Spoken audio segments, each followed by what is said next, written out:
Yo, agbenke for me amendo gbe na me sia me va agbenke pe avala jime wo se ba me sia ma fon.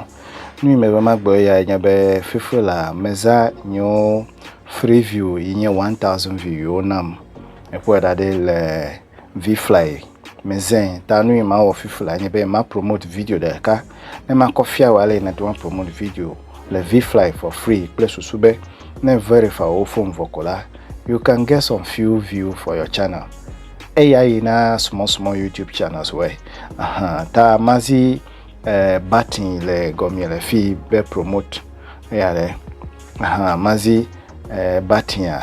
ekpedade redeem free view ta na meziji fifila la wa biam se be mako YouTube link ta video ine dibe ya promote la alo channel ine dibe ya promote la na call link according YouTube channel or video link ekpedade ta mazi jine mako ma paste video imedibe ma promote new channel de kanye ma ta me mazi promote fifula me wo vo kama na zibatin yas de ka ekpedare kama mezi no mezi la all video me koda de video ema Novatech members top advice 2022 ya me koda de moji fifila automatically nenya ila amesia mala hehia me wana automatically be na 150 view vome ya me ha enye me hia 200 view tane hia 200 view la nu ina wenye be na he button ya ekpedare eyo osuso na me mata ma he koda de 200 enyo ekpoa fifila ha me he koda de 200 la esuso nene nam 600 nam ma va ko promote video bubuwe me diwe ma promote we sigbe vvvv na elenku de fifula la pobe no fe galina je ma banglo na do le fi obe keywords ya nyebe tepe yo na dibe wo video never jele ta nyela me dibe ame yo le crypto because bitcoin pleto we pe nu wo mele tan mazi crypto le fi crypto de mango crypto ko dare nyo ya nyo keywords we tepe wa konye pe video akova fia me we ya nyima me ko lo fia fifula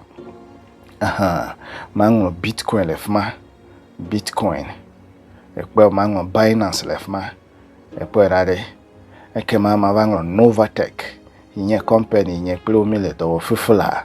ekpe rade ekema no me jole fma la ma ide Novatech FX epetepe link makoda de video agome Novatech FX ekema wonto na vice no cho Novatech mu ne ko link kama na sro na de chun ne bitcoin me pola si ola mega va register le Novatech ma va fia no chunku amedo va chinambe yo dibe ma fia crypto pena dewe Novatech is one of the best place ma to fia we akpedenwe ne le me akpedenwe le heya me pa pasi akpa ameyo le Novatech ya magbabele do efe wa me tovai mi le fe nelia men fifala Novatech efe nelia menye ya efe kuletiva yi me amidu efe ton ta mi gede efe neme is working worldwide. Consider the seer, the feeder, the seer, the kule o here fenami okay magede menema o campaign ho ta keywords wo menwo ema wa onye ma wo che na ngo keyword de tepe ele didi fifala ma preview ekpada de obe na kwale ada aje na weda tamazi ekpada de tale YouTube na le YouTube bode nu ya aje nyema YouTube nyo video ava be video ad fifila la 54 ma plus menya be ma kpo 200 ma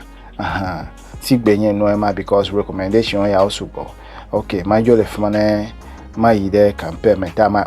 wa close wa click fee ekema wa close ekema ma click le fma ne click voilà kema na vazi create campaign le gomele fee ekema na boy create campaign ya ole nye bia sebe I might sure be mail nusia no so gbera ma mebe ekema na z button ya obe yes create campaign magazi cancel or z cancel wa gble no that was it yes create campaign blue button na z kema me z fifula congratulations ekbarare video si ya kuma makofia ofufula agbanke membede ma video kpla me novi akpeda me novi de un mita si selfish wo kpla me afa no we nyansa me la America o tago mo mi a me vi me bia dagbe na me sha me novi lo we nya no ka we